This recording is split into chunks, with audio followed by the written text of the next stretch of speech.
Bismillahirrahmanirrahim. Assalamu alaikum student, you're welcome in my YouTube channel. Student, today our discussion topic is all about the pressure of a gas. Student, इससे पहले हम लोगों ने एक topic किया है kinetic molecular theory of gases. उसमें हम लोगों ने आइडियल गैस की करैक्टरिस्टिक्स को स्टडी किया था. उन्हीं करैक्टरिस्टिक्स को अपने जहन में रखते हुए हम लोग आज प्रेशर ऑफ गैस का एक्सप्रेशन ड्राइव करेंगे. तो लेट्स सपोज मेरे पास ये एक क्यूब शेप में वैसल है जिसकी साइड्स की लेंथ जो है वो L है. इसकी तमाम साइड्स की लेंथ जो है वो सेम है. It means that it's a square cube vessel. तो इसके अंदर हम लोगों ने एक आइडियल गैस को इनक्लोज किया है. इसमें n number of ideal gas molecule present है. ठीक है, तो ये जो ideal gas n number of molecule इसके अंदर मौजूद हैं वो कौन सी स्टेट में होंगे? वो रैंडम स्टेट में होंगे. वो रैंडमली मूव कर रहे होंगे and they will perform a elastic collision with each other and with the walls of container. And when they have to perform a elastic collision with each other and with the wall of a container, they are exerting a force on each other and on the walls of a container per unit area, and that's a pressure, and that pressure is to be determined in this topic. So let's drive its expression, the pressure of a gas that's exerted by the gas molecule on the walls of a container. तो इसको drive करने से पहले मैं आपको in short steps बता देता हूँ कि हमने एक्चुअली निकालना क्या है. ये आपके ज़हन नशीन करने के लिए प्रेशर निकालना है. प्रेशर किसके इक्वल होता है? फोर्स पर यूनिट एरिया के इक्वल होता है. सिंपल प्रेशर का expression, force per unit area. अब प्रेशर निकालने के लिए हमें फोर्स चाहिए और एरिया चाहिए. मीन जो gas molecule wall of container पे फोर्स लगाएंगे और यूनिट एरिया पे जिस पे फोर्स लगाएंगे वो हम लोग निकालेंगे तो हमारे पास प्रेशर आ जाएगा. अब फोर्स निकालने के लिए आप लोगों ने सेकंड लॉ ऑफ न्यूटन पढ़ रखा है in term of momentum, that's a delta P dividing by delta T. ये हम लोग फोर्स निकालेंगे. एक्चुअली हम लोग प्रेशर निकालना चाहते हैं, फोर्स और एरिया निकालेंगे. फोर्स निकालने के लिए हम लोग चेंज इन मोमेंटम, वो जो गैस मॉलिक्यूल मूव कर रहे हैं रैंडमली, सबसे पहले हम उनका चेंज इन मोमेंटम निकालेंगे, उनका डेल्टा टी टाइम टेकन निकालेंगे. तो इस फार्मूले में पुट करेंगे तो हमारे पास फोर्स आ जाएगी. फोर्स की वैल्यू जब इधर पुट करेंगे और एरिया की वैल्यू पुट करेंगे तो प्रेशर आ जाएगा. यही हमारे इस लेक्चर का फ्लो है. यही स्टेप्स हैं जो हम लोगों ने इस टॉपिक के अंदर करने हैं. मैं रिपीट कर देता हूँ. सबसे पहले हम लोगों ने प्रेशर निकालने, उसका क्या स्टेप है? Force per unit area. Force निकालें, gas molecule wall of container पे कितना फोर्स लगाते हैं. फोर्स निकालने के बाद आप लोग एरिया निकालें जिस यूनिट एरिया पे वो फोर्स लगाते हैं. अब फोर्स कैसे निकालेंगे? According to second law of Newton, delta P over delta D. Change in momentum निकालें, टाइम टेकन निकालें, दोनों की वैल्यू इस फार्मूले में पुट करें. फोर्स आएगा, फोर्स की वैल्यू इधर पुट करें, एरिया की वैल्यू पुट करेंगे तो आपके पास प्रेशर आ जाएगा और ये टॉपिक खत्म हो जाएगा. यही हमारा आज का लेक्चर है. तो आइए इसको हम लोग स्टार्ट करते हैं. यहाँ पे तो लेट्स सपोज मेरे पास यहाँ पे एक गैस मॉलिक्यूल है स्टूडेंट जिसका मैस m है. ठीक है, जो कि with velocity v1x along x axis move कर है. And this gas molecule, single gas molecule is moving with the velocity v1x along x-axis and it will strike the face A, B, C, D, and after striking this face it will move in backward direction because it's performing a elastic collision. So we can say that its velocity as just before collision would be the same, but now its direction has been reversed. टकराने से पहले जो इसकी velocity थी gas molecule की, जो v1x के साथ x एक्सिस के along A B C D face को स्ट्राइक करने जा रहा है, वो v1x थी. तो टकराया यहाँ पे इस फेस के साथ, ये वापस जा रहा है. इसकी वेलोसिटी कितनी होगी? v1x ही होगी. इसका मैस वही m होगा क्योंकि इलास्टिक कोलिजन है, वेलोसिटी में चेंज नहीं आना. पहले ये x एक्सिस पॉजिटिव की तरफ जा रहा था, अब ये स्ट्राइक करने के बाद रिवर्स डायरेक्शन में जा रहा है तो इसकी वेलोसिटी में नेगेटिव का साइन लगा देंगे. अब यहाँ पे हम लोग क्या करेंगे? यहाँ से हम लोग वही स्टेप जो मैंने आपको बताया, हम चेंज इन मोमेंटम निकालेंगे. अगर हम लोग चेंज इन मोमेंटम निकालें स्टूडेंट यहाँ पे इस गैस मॉलिक्यूल के लिए,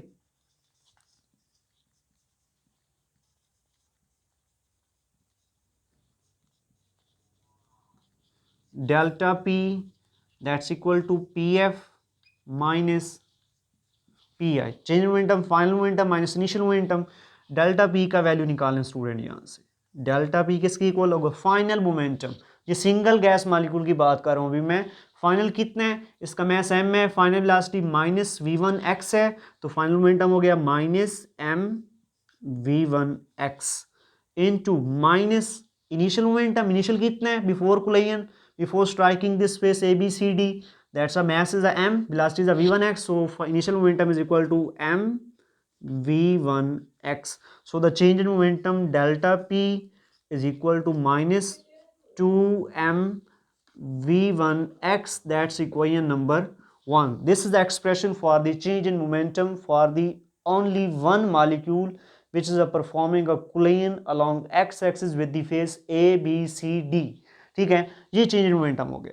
अब अगर हम लोग ये जो गैस मॉलिक्यूल यहाँ से स्टार्ट कर रहा था, ये फेस EFGH से स्टार्ट करा था, इसने फेस ABCD को जाके स्ट्राइक किया, अब वापस आया, इसने इसे टाइम कितना लगा है, how much time is taken by the gas molecule while it's moving from the face EFGH toward the face ABCD and after striking that face moving in a backward direction, how much time is taken by the gas molecule. अगर वो time निकालें, देखिए जरा गौर से, इसकी velocity कितनी है, इसकी वेलोसिटी v1x है, ठीक है। अब डिस्टेंस कितना कवर किया, देखिए यहां से चला है, यहां पे स्पेस पे गया है, तो इसकी लेंथ कितनी बन रही है, ये वाली l, एक बार जाते हुए डिस्टेंस कवर किया यहाँ पे l, वापस आते हुए l, तो टोटल डिस्टेंस कितना ट्रेवल किया इसने, total distance travelled by the gas molecule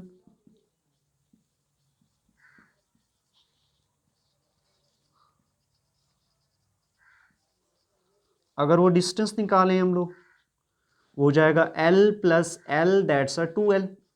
अब अगर हम लोग टाइम टेकन निकालें, टाइम टेकन निकालने के लिए ये फार्मूला मैं यहाँ पे हिंट में लिख देता हूँ। वेलोसिटी का आपका फार्मूला है, वेलोसिटी का फार्मूला होता है डिस्टेंस ओवर टाइम। अगर यहाँ से आप लोग टाइम निकालना चाहते हैं स्टूडेंट, टाइम इक्वल होता है distance over velocity. Same distance आप लोगों ने निकाल लिया 2L, गैस मॉलिक्यूल की वेलोसिटी कितनी है v1x, तो इसकी वैल्यू डिस्टेंस और वेलोसिटी का वैल्यू पुट करें, आपके पास टाइम टेकन होगा। टाइम टेकन मैं लिख देता हूँ यहाँ पे, time taken by gas molecule, that's a delta T. Delta T का वैल्यू निकालना है आप लोगों ने। डेल्टा टी हो जाएगा स्टूडेंट, यहाँ पे डिस्टेंस कितना है 2L, वेलोसिटी कितनी है v1x, this is equation 2, this is what, this is the time taken by the gas molecule. अब हम लोग क्या निकालेंगे, time rate of change in momentum निकालते हैं। ठीक है, क्या करते हैं हम लोग, इक्वेशन 1 को सॉरी इक्वेशन 2 को डिवाइड कर देते, इक्वेशन 1 को डिवाइड कर देते हैं बाय इक्वेशन 2, मीन इस तरह से बोल दें divide the equation 1 by equation 2, या फिर बोल दें time rate of change in momentum, time rate of change in momentum,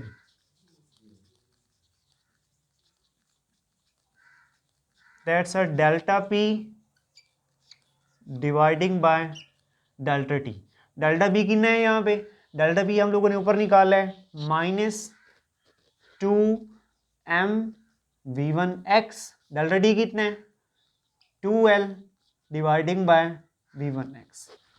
इसको रीअरेंज करके नेक्स्ट लिखता हूं मैं, time rate of change momentum, ये हमारे पास हो गया -2m v1x multiply v1x dividing by 2L, 2 से 2 कैंसल, v1x मल्टीप्लाई के स्क्वायर हो गया, delta p over delta t minus m v1x square dividing by L, and that's equation number 3. What is this? This is student time rate of change in momentum of one gas molecule which is moving along x-axis. This is the time rate of change momentum. जरा गौर से देखें, delta p over delta t, time rate of change momentum is equal to applied force. ये according to second law of Newton, ये force के equal होता है, तो ये क्या है, this is a force exerted by the gas molecule on the wall of container. ठीक है, तो देखिए जरा और से, time rate of change momentum हमने गैस मॉलिक्यूल निकाला, वो ये है, तो मीन ये उसका फोर्स है, एफ है। ठीक है, अगर हम बोलें according to third law of Newton, according to third law of Newton,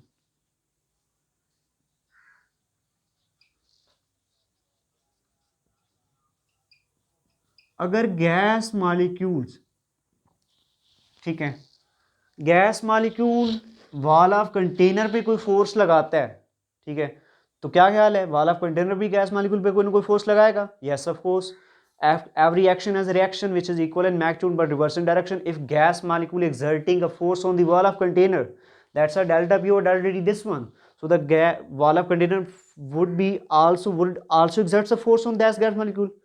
How much force would be exerted by the wall of container or the gas molecule? That should be the same, the equal to the force exerted by the gas molecule on the wall of container but reverse in a direction. जितनी gas molecule wall of container पे force लगाएगा उतनी force wall of container gas molecule पे लगाएगा, लेकिन direction का वहां पे डिफरेंस होगा। अगर हम बोलेंगे let's suppose the force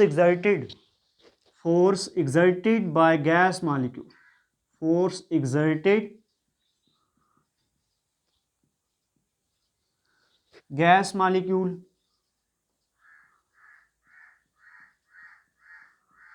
on the wall of container, on the wall of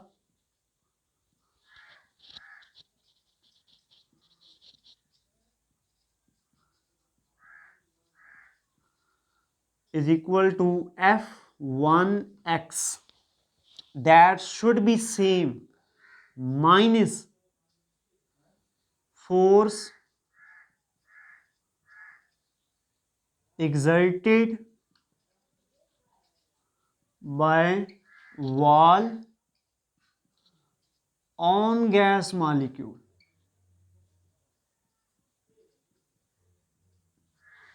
जितनी force gas molecule wall of container पे लगाएगा इक्वल माइनस में डायरेक्शन का डिफरेंस होगा, उतनी force wall of container gas molecule पे लगाएगा।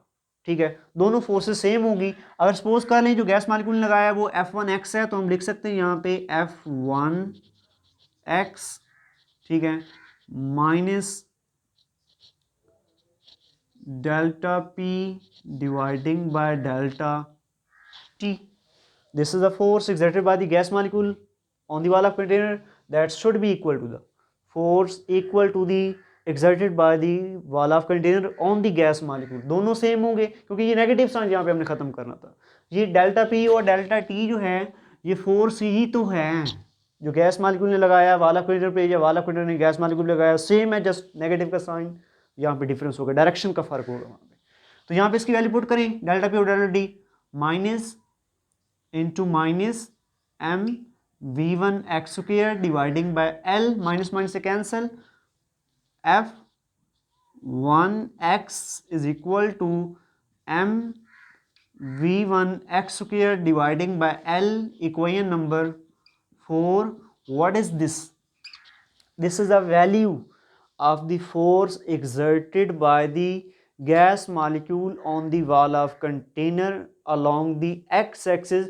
कितने गैस मॉलिक्यूल का ये फोर्स है? Just only one gas molecule का। ये एक gas molecule along X axis जो वॉल ऑफ कंटेनर पे फोर्स लगाएगा उसका ये वैल्यू होगा। तो हमारे पास फोर्स आ गया। ठीक है, अब अगर हम लोग ये एक गैस मॉलिक्यूल का फोर्स है कि एक गैस मॉलिक्यूल जो अलोंग एक्स एक्सिस जा रहा था वो इस वॉल ऑफ कंटेनर पे कितनी फोर्स लगाएगा, ये है। अगर यहाँ पे हम लोग बात करें कितने गैस मॉलिक्यूल हैं, n, तो n gas number of molecule अगर इस वॉल ऑफ कंटेनर पे हम लोग फोर्स निकालें अलोंग एक्स एक्सिस, वो कितना होगा? वो हमारे पास हो जाएगा Fx, total force exerted along x axis by the n number of gas molecule। this should be equal to the sum of the all forces exerted by the n number of gas molecule along x axis, sorry, that should be equal to this one, that's F1। ये single gas molecule जो axis के along force लगाएगा वो है। अगर हम लोग X axis के along N number of molecule की वजह से जो फोर्स लगेगी on the wall of container वो निकालना चाहें Fx, तो तमाम गैस मॉलिक्यूल ये फर्स्ट लगाएगा F1x1 plus F2x plus F3x, जो third molecule along x axis वाला कंट्रीब्यूटिव फोर्स लगाएगा वो F3x हो गया। जो nth नंबर लगाएगा, n number of gas molecule along x axis वाला कंट्रीब्यूटिव फोर्स लगाएगा वो F1 हो जाएगा।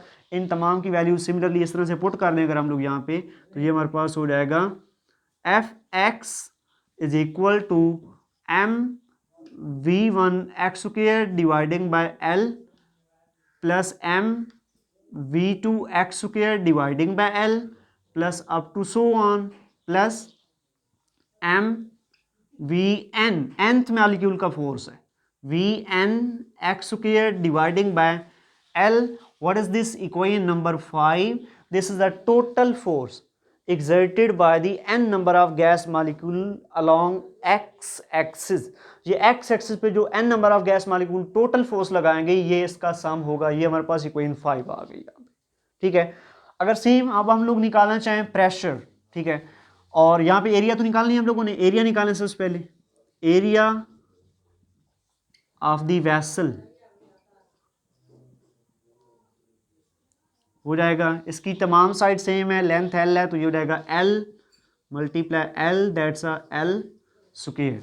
तो अब हम लोग अगर प्रेशर निकालना चाहें, pressure exerted by the n number of gas molecule along x axis, that's a px, which is equal to the force exerted by the n number of gas molecule along x axis dividing by the unit area। ये हमारे पास x axis में n number of gas molecule कितना pressure लगाएंगे ये equal होगा the force exerted by the n number of gas molecule along x axis dividing by the unit area। ये fx का value total force ये आपने निकाला है, ए का वैल्यू भी आपने निकाला है, दोनों की वैल्यूज अगर यहाँ पे हम लोग पुट करें ये हो जाएगा हमारे पास 1/L square into m v1 x square dividing by L plus m v2 x square dividing by L plus up to so on m vn x square dividing by L। This is the total pressure exerted by the n number of gas molecule along x axis। अब देखिए इस expression में m भी common हो रहा है, l भी common हो रहा है, यस दोनों को कॉमन कर लें, हमारे पास हो जाएगा px is equal to m, ये l ऑलरेडी कॉमन होगा, l स्क्वायर इधर है, हो जाएगा m over l cube into v1 x square v2 x square v3 x square plus up to so on plus vn x square bracket close कर लें। This is what total pressure exerted by the n number of gas molecule along x axis. ये pressure का expression हो गया जो n number of gas molecule just x axis के along exert करेंगे, ये उसका एक्सप्रेशन है। अभी देखिए इस इक्वेशन को नाम दे दें इक्वेशन 6 का, ठीक है। यहाँ पे एक फार्मूला आपने पढ़ा हुआ है डेंसिटी का, वो मैं रिवाइज करवा देता हूँ। Density is equal to mass per unit volume, ये रिलेशन होता है हमारे पास, मैस पर यूनिट वॉल्यूम। अगर इसको हम लोग इसकी मैथमेटिकल फॉर्म में लिखें, डेंसिटी हो जाएगा हमारे पास rho mass, total mass per unit volume होता है। तो यहाँ पे अगर हम लोग देखें हमारे पास एक गैस मॉलिक्यूल का मैस कितना है m, total number of gas molecule कितने हैं n, टोटल मैस कितना हो जाएगा, एक गैस मॉलिक्यूल का मैस m है, total number of gas molecule n है, तो जितना एक का मैस है टोटल नंबर से मल्टीप्लाई कर देंगे। इट मींस दैट हमारे पास total mass of gas molecule enclosed in this vessel would be equal to m into n। इसकी समझ आ गई आपको? हमारे पास इस गैस मॉलिक्यूल इस कंटेनर के अंदर जो gas number of molecule enclosed है वो n है, कैपिटल N, और एक गैस मॉलिक्यूल का मैस कितना है, स्मॉल m है। अगर total mass of gas molecule इसके अंदर निकालें, टोटल मैस कितना है इस गैस का जो इसके अंदर इनक्लोज्ड है, एक मॉलिक्यूल का मैस m है, टोटल नंबर n है, जितना सिंगल का मैस है उसको टोटल नंबर से मल्टीप्लाई कर देंगे, टोटल मैस हो जाएगा, डिवाइडिंग बाय वॉल्यूम। इसका वॉल्यूम कितना होगा इस क्यूब का, इसकी length l, width l, height l, L multiply L 3 time L multiply हो जाए तो क्या हो जाएगा L cube.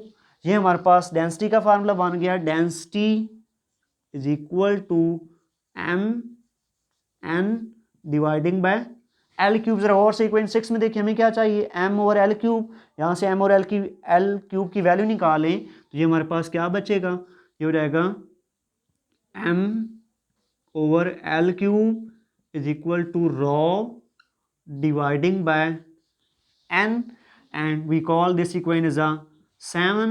Now put the equation 7 in equation 6.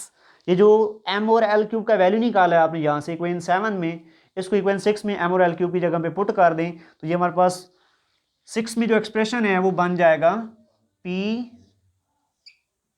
x is equal to rho dividing by n into bracket v1 x square plus v2 x square plus v3 x square plus up to so on plus vn x square bracket close कर लें। Same आप इसको यूं भी लिख सकते हैं, px is equal to rho and divide हो रहा है, इसको यूं भी तो लिख सकते हैं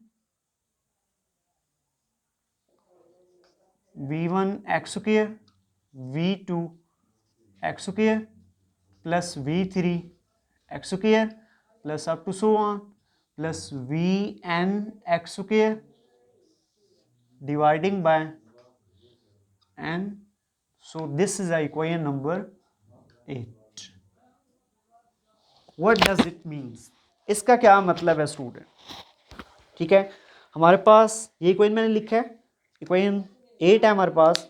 Px pressure exerted by the n number of gas molecule along x-axis raw density into what's a v1x square, v1x square, the velocity of first molecule along x-axis उसका square plus v2x square, velocity of second molecule along x-axis उसका square plus velocity of third molecule along x-axis उसका square plus up to so on the velocity of the nth number of gas molecule along X axis.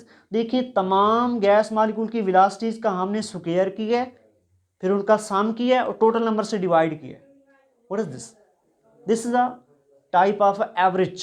आप simple average लेते हैं, total आपके पास number हैं, suppose कर लें 5 number हैं, 5 number को ऐड करते हैं, टोटल नंबर 5 से डिवाइड कर देते हैं, सिंपल मीन है।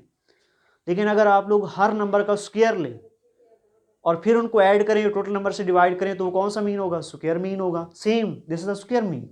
ये ब्रैकेट इंडिकेट कर रहा है स्क्वायर मीन किसका? वेलोसिटी का। So this bracket is indicating the expression for the mean square velocity of the gas molecule along X axis. ठीक है, मैं रिपीट कर देता हूं, ये हर गैस मॉलिक्यूल का v1x square velocity of first molecule along x axis उसका square plus velocity of second molecule along x axis उसका square plus velocity of third molecule along x axis उसका square plus up to so on velocity of nth molecule along x axis उसका square, total number से divide किया। तो ये bracket वाली term क्या बन गई? ये बन गया तमाम वैल्यूज का स्क्वायर लिया फिर उनका मीन लिया। Mean this is the mean square value किसकी? वेलोसिटी का मीन लेकर स्क्वायर लेके मीन लिया है ना, तो ये ब्रैकेट वाली टर्म क्या कहलाएगी? This will represent the mean square velocity, mean square velocity. इसको आप लिखेंगे किसके लॉन्ग है? Vx था, this that's a mean square velocity. ये मीन स्क्वायर वेलोसिटी का एक्सप्रेशन हो जाएगा यहाँ पे स्टूडेंट हमारे पास। This is the expression for the mean square velocity. ये जो ब्रैकेट्स हैं इनको हम लोग, ये मीन को, इसको हम लोग मीन पढ़ते हैं, ये जो ब्रैकेट मैंने लगाया है इसको मीन पढ़ते हैं, और इसको हम लोग यहाँ पे यूँ लिखेंगे, इसका वैल्यू किसके इक्वल होगा? Vx horizontal mean square velocity x है ना, ठीक है। This is a mean square velocity x along x axis, so we call it the horizontal mean square velocity, और ये इक्वल होगी the velocity of first molecule along x axis का square, the square of a velocity of second molecule along x-axis का square plus the velocity of third molecule along x-axis उसका square plus up to so on plus velocity of nth molecule along x-axis उसका square dividing by total number of gas molecule, so we call it mean square velocity, इसको हम लोग mean square velocity का नाम देंगे। ये ऐसे ही है स्टूडेंट, अगर हम लोग जस्ट सिंपल मीन ले लेते ना, यहाँ पे देखिए इनिशियली मैंने बोला था गैस मॉलिक्यूल जिसका मैस m है, राइट साइड जा रहा है, वेलोसिटी v1x है, और कोलाइड करने के बाद वापस आ रहा है, वेलोसिटी है -v1x। अगर सिंपल इसका मीन ले लेते हैं हम लोग यहाँ पे, तो वो कैसा बनता, initial velocity v1x plus -v1x dividing by 2, तो ये 0/2, तो ये 0 होता। अगर सिंपल मीन इसका लेते तो वो 0 होता। तभी हम लोग स्क्वायर मीन वेलोसिटी कैलकुलेट करते हैं, ठीक है। और इस स्क्वायर का अगर हम लोग अंडर रूट ले लेंगे तो इसको रूट मीन स्क्वायर वेलोसिटी बोलेंगे, और इसमें से हमारे पास गैस मॉलिक्यूल की वेलोसिटी। अगर हम लोग सिंपल मीन से वेलोसिटी निकालेंगे गैस मॉलिक्यूल की तो वो 0 है। तो गैस मॉलिक्यूल का वेलोसिटी एवरेज कभी 0 नहीं होता, तो मीन हमारा एवरेज निकालने का मेथड गलत है।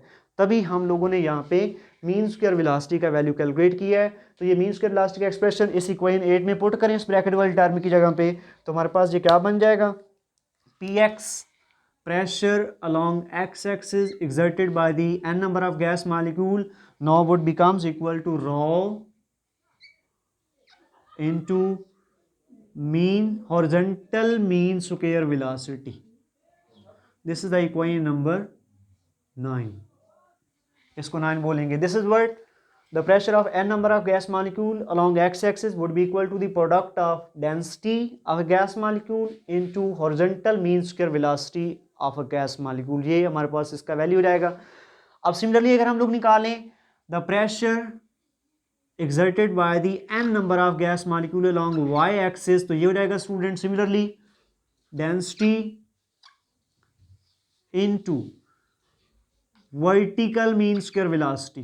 बाकी एक्सप्रेशन सेम रहेगा। सिंपली अगर हम लोग जी एक्सिस के अलॉन्ग प्रेशर निकालें गैस मॉलिक्यूल का, तो हमारे पास हो जाएगा density into v z mean square velocity, z axis के अलॉन्ग मीन स्क्वायर वेलोसिटी। ये जिस तरह से हम लोगों ने देखे ना, यहाँ पे गैस मॉलिक्यूल रैंडमली मूव कर रहे हैं हम लोग, हमारी ये अजम्पशन है KMT का, तो हम लोगों ने जस्ट एक डायरेक्शन के लिए प्रेशर निकाला है N number of gas molecule का।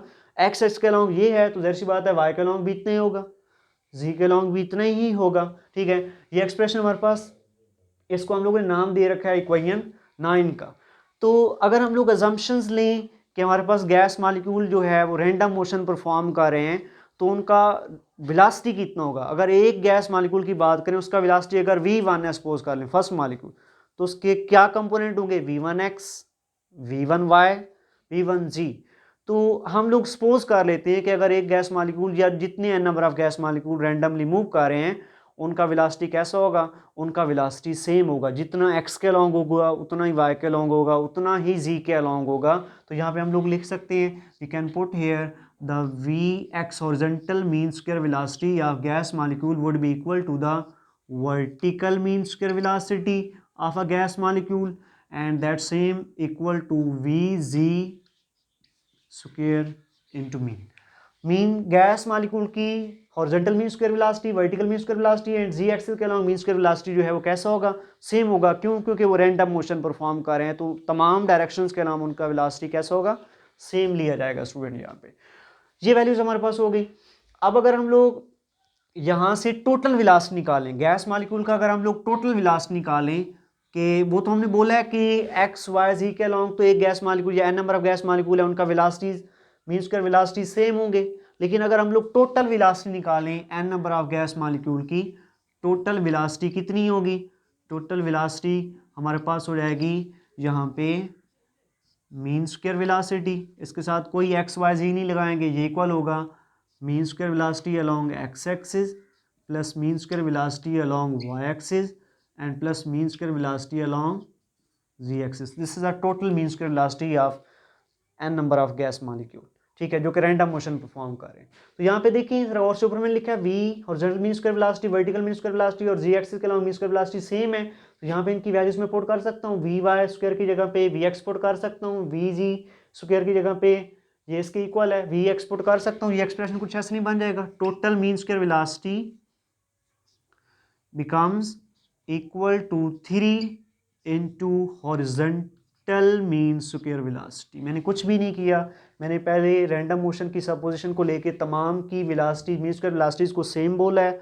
ठीक है। फिर मैंने टोटल वेलोसिटी निकाली है, तो वो total velocity horizontal vertical Z axis के अलॉन्ग मीन स्क्वायर वेलोसिटी के स्क्वायर के सम के इक्वल होगी, तो मैंने V Y vertical mean square velocity चूँकि इक्वल है हॉरिजॉन्टल मीन स्क्वायर वेलोसिटी की, तो इसकी जगह पे ये पुट किया। जो Z axis mean square velocity है वो भी हॉरिजॉन्टल मीन स्क्वायर वेलोसिटी की जगह पे है, तो मैंने इन दोनों की जगह पे वी एक्स जी की वैल्यू पुट की, तो ये वी एक्स जी है, तो तीनों ऐड होके 3 मीन स्क्वायर हॉरिजॉन्टल वेलोसिटी हो जाएगा। ठीक है, तो ये हमारे पास यहाँ से अगर हम लोग हॉरिजॉन्टल मीन स्क्वायर वेलोसिटी का एक्सप्रेशन निकालें, हॉरिजॉन्टल मीन स्क्वायर वेलोसिटी का वैल्यू निकालें, वो हो जाएगा 1/3 into total mean square velocity. इस इक्वेशन को नाम दे दें आप लोग इक्वेशन नंबर 10 का। अगर हम लोग बात करें student according to Pascal law, according to Pascal law, Pascal law का स्टेटमेंट क्या है? According to Pascal law the pressure exerted by the gas molecule that enclosed in a vessel along the all sides of the vessel would be a same। Gas molecule तमाम sides of vessel walls of vessel पे कैसा pressure exert करेंगे? According to Pascal law same exert करेंगे। It means that जितना p x होगा उतना ही P Y होगा और उतना ही पी जी होगा। Pressure exerted by the N number of gas molecule along X axis Y axis and ji axis would have a same value. तो इनको हम बोल सकते हैं कितना होगा? ये सिंपली पी के इक्वल होगा। तो ये चीज़ हम लोग रिप्लेस कर देते हैं। ये जो इक्वेशन हम लोगों ने यहाँ पे लिखी थी इक्वेशन 9, पी एक्स को हम लोग simply according to Pascal law P से रिप्लेस कर देते हैं, और यहाँ पे जो हॉरिजॉन्टल मीन स्क्वायर वेलोसिटी है उसको हम लोग ये जो इक्वेशन 10 में उसका वैल्यू निकाला है, ये हॉरिजॉन्टल मीन स्क्वायर वेलोसिटी और ये P Y P X P Z चूँकि सेम है पी के, इनकी वैल्यूज़ हम लोग यहाँ इक्वेशन 9 के अंदर रिप्लेस कर देते हैं। तो ये इक्वेशन बन जाएगी P is equal to rho into horizontal mean square velocity का वैल्यू कितना निकाला है? 1/3 into total mean square velocity. ये एक्सप्रेशन हो गया। अब देखिए रॉ किसके इक्वल होता है? रॉ का वैल्यू मैंने यहाँ पे निकाला था, यहीं पे rho is equal to mass per unit volume mn/L3। ये वैल्यू यहाँ पे दोबारा पुट कर दें। This is what total pressure exerted by the n number of gas molecule along all sides along any side of vessel that's given by the rho की value होगी m n dividing by L cube over 3 into mean of total square velocity। ये हमारे पास pressure का expression हो गया। यहाँ पे इसको आप यूं भी लिख सकते हैं, pressure exerted by the gas molecule is equal to mn dividing by 3 L³ को कैपिटल V बना दें volume into total mean square velocity of n number of gas molecule enclosed in a vessel और इन a container.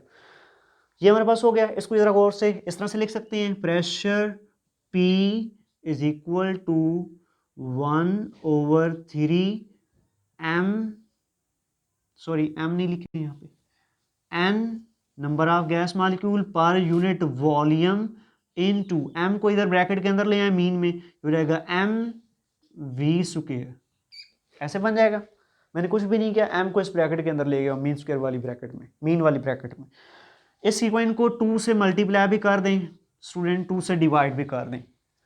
इस equation को 2 से multiply भी किया, 2 से डिवाइड किया, तो ये इक्वेशन कुछ ऐसे बन गई, pressure of a gas molecule is equal to 2/3 n/v, n number of gas molecule per unit volume v into mean of 1/2 into mv²। What is this? This is the mean of a half mv², that's a kinetic energy। ठीक है, so we can write here, यहां पे लिख देता हूं मैं, P is equal to 2/3 into n0 into 1/2 mv²। यहाँ पे मीन का ब्रैकेट क्लोज। ये जो n0 मैंने लिखा है, n0 को लिखेंगे हम लोग capital N dividing bye V। This is what? This is the number of gas molecule, number of gas molecule per unit volume, पर यूनिट वॉल्यूम, ये एन और वी, इसको एन नॉट बोलेंगे हम लोग, एन नॉट बोल रहे हैं। Number of gas molecule per unit volume, या स्टेटमेंट इसका ये इधर रिप्लेस कर दिया, ये रिलेशन बन गया हमारे पास pressure of a gas molecule 2/3 into n naught into mean half M v square kinetic energy. That's the expression for the gas molecule, pressure of a gas molecule. This is the expression for the pressure of a gas molecule, student. ठीक है, 2 और 3 n not number of gas molecule per unit volume into mean of kinetic energy. और ये pressure कौन सा है? ये pressure मैंने आपको यहाँ प्रूव करके दिया है पास्कल लॉ के अकॉर्डिंग। ये जो n number of gas molecule इस वेसल में इनक्लोज्ड हैं, x वो रैंडमली मूव कर रहे हैं, x y z तीनों डायरेक्शन में जा रहे हैं, कोई पता नहीं किधर जा रहे हैं, तीनों साइड पे जो प्रेशर लगा रहे हैं वो सेम है, पी एक्स एक्स के लॉन्ग लग रहा है, y के लॉन्ग पी वाई लग रहा है, जी के लॉन्ग पी जी लग रहा है, P X P Y P Z का वैल्यू सेम है, तो मैंने उसको सिंपली बोल दिया pressure exerted by the gas molecule on the wall of container. ठीक है, तमाम साइड पे चूंकि गैस मॉलिक्यूल सेम प्रेशर लगाएंगे, ठीक है, तो ये हमारे पास सिंपल पी एक्सप्रेशन हो गया। जरा गौर से देखिए, अब इसको हम लोग थोड़ा चेंज करके यूं लिख सकते हैं, जरा गौर से देखिएगा, वही सेम, 2 क्या है कांस्टेंट, 3 क्या है constant, n not number of gas molecule per unit volume, ये भी कांस्टेंट। यूनिट वॉल्यूम में गैस मॉलिक्यूल का जो डेंसिटी है, नंबर है, वो सेम ही रहेगा तकरीबन, क्योंकि आइडियल गैस है। Number of gas molecule per unit volume same रहेगा, n नॉट भी कांस्टेंट, 2 भी कांस्टेंट, 3 भी कांस्टेंट, तो हम इसको यूं लिख सकते हैं pressure of gas molecule is equal to constant into mean of half M B square लिख दें, या काइनेटिक एनर्जी सिंपल लिख दें, मीन ऑफ काइनेटिक एनर्जी। ठीक है, तो ये कांस्टेंट किसकी इक्वल हुआ? इक्वल हुआ 2/3 इंटू एन नॉट के। तो ये इक्वेशन जो बन रही है, ये ब्रैकेट वाली को मैंने नाम भी नहीं दिया, ये इक्वेशन हमारे पास यहाँ पे बन रही थी, कोई भी 11 इक्वेशन बन रही थी। ठीक है, तो ये इक्वेशन बन गई हमारे पास 12। ये कांस्टेंट को रिमूव करें इक्वेशन 12 में, तो क्या आ जाएगा? प्रोपोर्शनैलिटी आ जाएगा। प्रोपोर्शनैलिटी को खत्म करें तो कांस्टेंट आता है, कांस्टेंट को खत्म करें प्रोपोर्शनैलिटी आएगा, proportionality into mean of kinetic energy. What is this? This is the actually definition of a pressure of a gas molecule exerted on the wall of container. Pressure of a gas molecule, n number of a gas molecule enclosed in a vessel is directly proportional to the average, mean या average translational kinetic energy of the gas molecule. एक container के अंदर जो gas molecule enclosed होंगे, n number of gas molecule, उनका pressure क्या होगा? जितना उन गैस मॉलिक्यूल का एवरेज ट्रांसलेशनल काइनेटिक एनर्जी होगा, वही उनका प्रेशर है। एक वेसल, इसके अंदर जो गैस मॉलिक्यूल हैं, उनके पास कोई कोई काइनेटिक एनर्जी है जिसके साथ वो मूव कर रहे हैं, उनकी वो काइनेटिक एनर्जी ही उनका प्रेशर है। अगर उनके पास काइनेटिक एनर्जी ज़्यादा है, उनका प्रेशर ज़्यादा है। अगर उनकी काइनेटिक एनर्जी कम है, उनका प्रेशर कम है। ठीक है, अगर आप उनको हीट प्रोवाइड करते हैं, काइनेटिक एनर्जी बढ़ेगा, उनका प्रेशर बढ़ेगा। अगर उनसे हीट रिमूव करवाते हैं सिस्टम में से, तो उनका एवरेज ट्रांसलेशनल काइनेटिक एनर्जी कम होगा, तो प्रेशर कम होगा। It means that pressure is directly proportional to the average translational kinetic energy. मैं यहाँ पे ट्रांसलेशनल काइनेटिक एनर्जी बार बार क्यों बोल रहा हूँ? क्योंकि स्टूडेंट जो हमने केस यहाँ पे लिया है वो translational linear case of gas molecule लिया है। देखिए, गैस मॉलिक्यूल 3 तरह का मोशन परफॉर्म करता है। Linear mean straight line, suppose करें गैस मॉलिक्यूल है, स्ट्रेट लाइन जा रहा है, लीनियर। ये 3 तरह की मोशन परफॉर्म करता है, वाइब्रेशनल, रोटेशनल। एक गैस मॉलिक्यूल वाइब्रेशनल, रोटेशनल और स्ट्रेट लाइन मोशन, तीनों तरह की मोशन परफॉर्म करता है। वाइब्रेट भी करता है, रोटेट भी करता है, और लीनियर मीन ऐसे इमेजिन करें आप लोग, ये मैं यहाँ पे आपको डायग्राम तो नहीं बना कर दे सकता। एक गैस मॉलिक्यूल है, रोटेट भी कर रहा है, वाइब्रेट भी कर रहा है और सीधा भी जा रहा है। ये तीनों तरह की मोशन उसमें होती हैं। लेकिन हम लोग जो इस केस में इस चैप्टर में मोशन ले रहे हैं गैस मॉलिक्यूल की, वो सिर्फ ट्रांसलेशनल लीनियर मोशन ले रहे हैं, स्ट्रेट लाइन मोशन ले रहे हैं। रोटेशनल और वाइब्रेशनल मोशन को हम लोग निगलेक्ट कर रहे हैं। ठीक है, क्योंकि वो कम्प्लेक्स केस बन जाएगा यहाँ पे। तो तभी यहाँ पे मैंने बोला है द प्रेशर, आपकी बुक में भी लिखा हुआ है, pressure of a gas molecule is directly proportional to the average translational kinetic energy of a gas molecule, जितना गैस मालिक्यूल का एवरेज ट्रांसलेशनल काइनेटिक एनर्जी होगा वही उनका प्रेशर होगा, या जितना उनका एवरेज ट्रांसलेशन काइनेटिक एनर्जी होगा अगर उसका वैल्यू ज़्यादा है प्रेशर ज़्यादा है, एवरेज ट्रांसलेशन काइनेटिक एनर्जी का वैल्यू कम है प्रेशर कम है। अब यूँ कह सकते हैं simply what is the pressure, pressure is the average translational kinetic energy of a gas molecule. तो ये हमारा आज का टॉपिक था। हमने KMT के तमाम पास्टुलेट को यूज़ करते हुए यहाँ पे प्रेशर ऑफ गैस का एक्सप्रेशन निकाला है। इसमें अगर आपको कोई क्वेश्चन हो, कहीं से आपको समझ ना आई हो, तो आप कमेंट्स में मेरे साथ ज़रूर शेयर करें। इसके साथ ही अल्लाह हाफ़िज़।